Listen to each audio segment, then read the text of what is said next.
Our second student talk now, Sister Barclay. It's entitled Bible Examples of Genuine Humility. She's chosen for her setting, a parent reasoning with a child.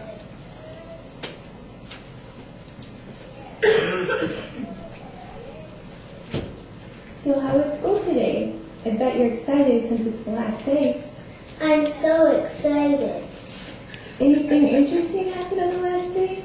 You can't say it's boring either.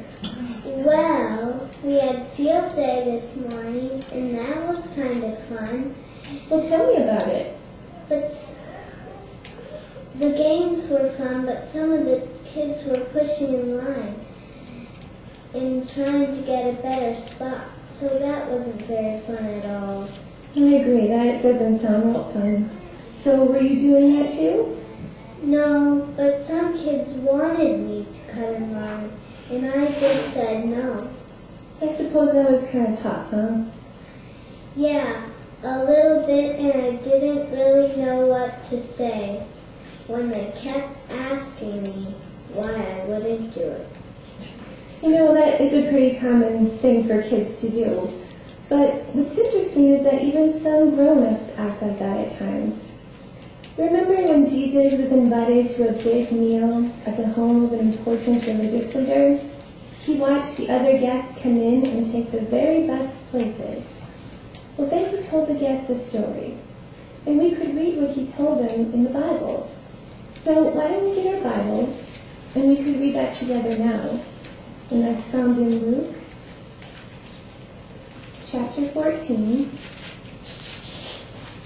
And I'm going to start reading in verse 8. It says, "When you are invited by someone to a marriage feast, do not lie down in the most prominent place.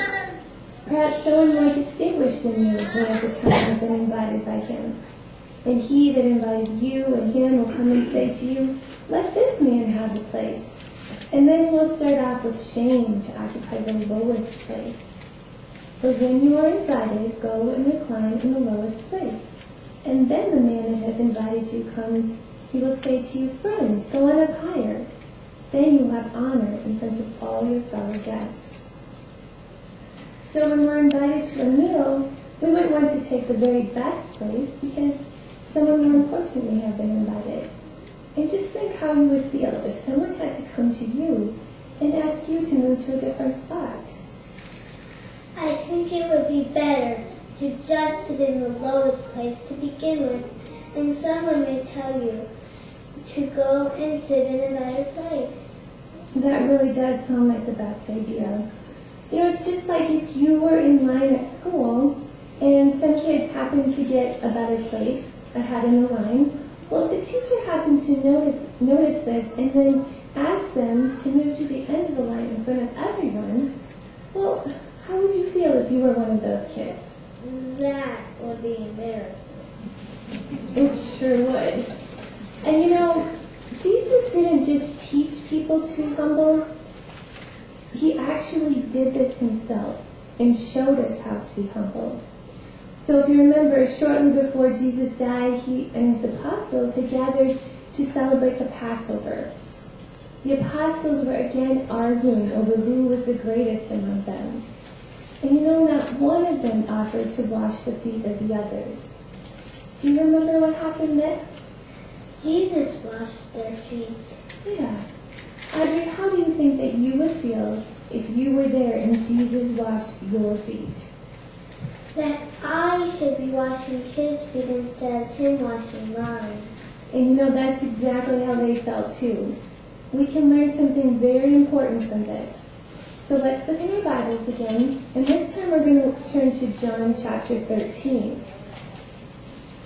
And in John 13, I'd like for you to read verse 15.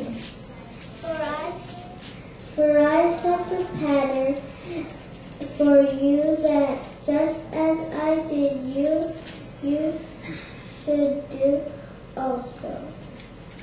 So what do we learn from that? Is it that we should be washing one another's feet?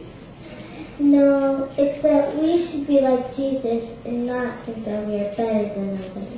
That's right. You know, we want to be humble and think about others and how we can do nice things for them instead of just thinking about ourselves. And when we do that, it makes people happy. Who else is happy? Jehovah and Jesus. Right? And you know, then we can feel good inside because we're doing the right thing. Now, I know you're not going to want to think about going back to school so soon, but maybe this will help you when you're in that kind of situation again. Okay. Well,